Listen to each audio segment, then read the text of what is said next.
What's up guys, today's video is going to be a little bit different. This one's going to be a top 10 exotic armor pieces that you need to get now for ARC 3.0 later this month.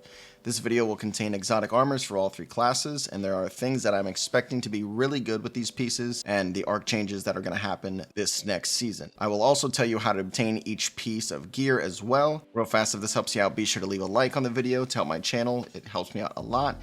Consider subscribing for more Destiny 2 content. Now let's get into the list. First up is going to be the Titan Helmet and Insurmountable Skull Fort. This helmet's special perk reads, kills with arc melee abilities, trigger health regeneration, and restore melee energy. The possibility of Titans getting a really good new arc melee is pretty high, and if it happens to be really good, this will also be an easy way to heal while doing big damage with melees, plus the likelihood of getting a fragment or aspect that has arc chain to multiple enemies is probably pretty high as well in my opinion.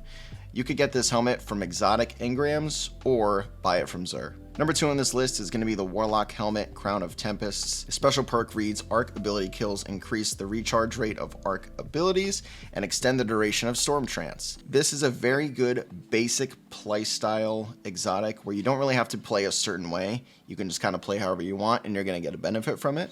Xur sold a really great 30 resilience, 16 discipline, and 16 strength strat roll a couple weeks ago, so hopefully Xur will sell it again soon if you didn't pick it up. You can also get this from exotic engram drops. Next at number 3 we have a Hunter's Helmet Mask of Bakris.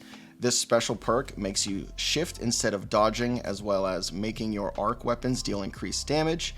You deal damage to slowed or frozen combatants. This one says it changes your dodge only for stasis subclass, but it's also possible it may allow shifting for the ARP subclass as well, and depending on how much extra arc damage it is, it could be really good this next season. If you've never gotten it before, this exotic is only obtainable by solo and legend master lost sectors. If you've already received it, after your first time you can obtain it from exotic engrams. With number 4 we're moving to the ARM exotics, starting with Titans. We have the ACDO feedback fence. With these, the melee hits build energy, and then after you're struck by a melee attack, it reduces the incoming damage and unleashes an energy and a devastating explosion.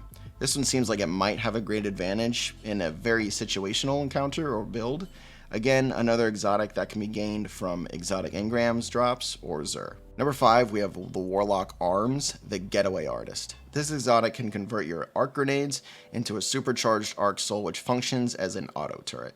This is an exotic I don't see get used very much, but I'm sure there will be a build out there where you can use your grenades, get them back very quickly, and then change them into auto turrets. Then that way you can have the auto turret up all the time, plus the damage. You might be able to get the right fragments going and making these absolutely insane. I'll be creating a build for these for sure, and you can get them from yourself from exotic engrams or Xur. You used to have to run a lost sector to get these, but from my knowledge, I don't think they require that anymore. On to number 6 now, we have the Titan exotic, Heart of Inmost Light. When using the ability, it empowers the other 2 abilities. Empowered means abilities have faster regen, melees and grenades do more damage, and barricades have more hit points. If the abilities in ARC 3.0 are really good, then there's a real possibility of being able to juggle them constantly, sending out abilities, and especially if you tie in a gun with demolition on it, you can be sending out grenades incredibly fast as well. This is obtainable from exotic engrams or buying from Xur. Number 7, we have another Titan chest, which is going to be the Cuirass of the Falling Star. This makes it so your Thunder Crash impact damage is greatly increased and you're getting an overshield from it as well.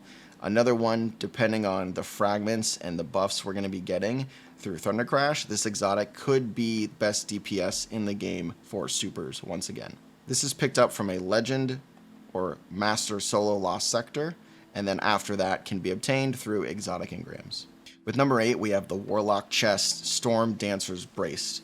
Each target defeated with Storm Trance increases the damage you deal with it, and it refunds super energy when Storm Trance ends. This could not only be really powerful for ad clearing super, but you may be able to put some mods with this exotic and making it so you can get your super back really often. It has so much potential with ARC 3.0, and this one is available from completing the Shadowkeep campaign on your Warlock, which I have not done as of recording, so I guess I know what I'll be doing this week. Number 9, we have a Hunter Chest, the Lucky Raspberry. This increases the chaining capabilities of the Arc Bolt Grenade, and they have a chance to recharge each time it deals damage. A full chain always recharges. With this chest, it could be the perfect grenade build, especially if they're high damage, plus they may change it so it's all arc grenades on the Hunter. I do remember when Destiny 2 first came out, the Titan arc grenade was incredibly powerful. It could kill bosses in an instant, and they had to nerf it, so maybe we'll get something similar to that, maybe even for a little bit. You can collect this from exotic engrams or purchasing it from Xur. And then finally, number 10, we got the Warlock Legs Geomag Stabilizers. They extend the duration of Chaos Reach while damaging targets. The only reason this is on the list is because Chaos Reach was once upon a time the highest DPS, and it's still pretty decent. It could easily be the best super once again, especially with the new arc changes coming up. I can see this becoming one of the best exotics at the end of the month. This final one is obtained from exotic engrams or purchasing from Xur. So that's the list. Let me know if there's anything else we should be on the lookout for. And if this helped you out, make sure you leave a like on the video and consider subscribing for more Destiny 2 content. Thanks for watching. Hope to see you in the next one. Peace.